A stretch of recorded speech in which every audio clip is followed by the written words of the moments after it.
Magsisigang ako ng salmon. Gigisahin ko siya para mawala ang lansa. Pagsabay-sabayan natin ang bawang, sibuyas at luya.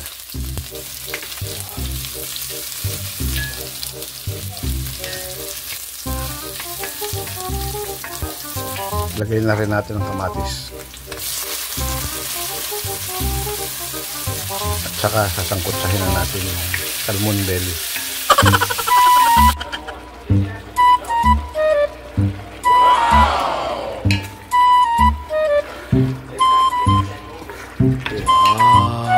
Isunod na rin natin ng gabi. Pinakuluan ko na itong gabi kaya malambot na. Lagyan natin ng konting sabaw kasi matubig na yung salmon.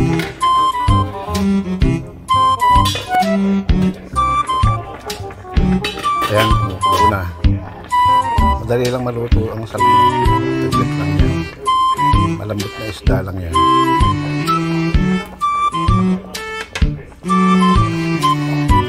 Budburan natin ng konting asin.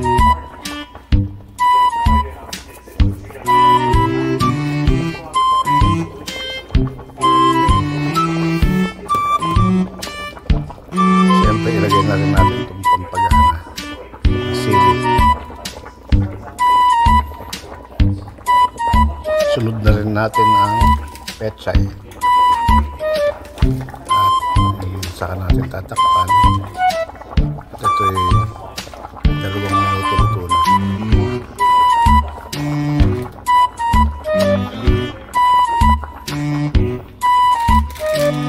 Ito ang ginagamit ng pampaasim dito. Kasi bihira yung sariwa yung ilalagay na rin natin ang pampaasim. Ayan, sampalok. Nangangasim naman si Lolo. Hindi ko asiman.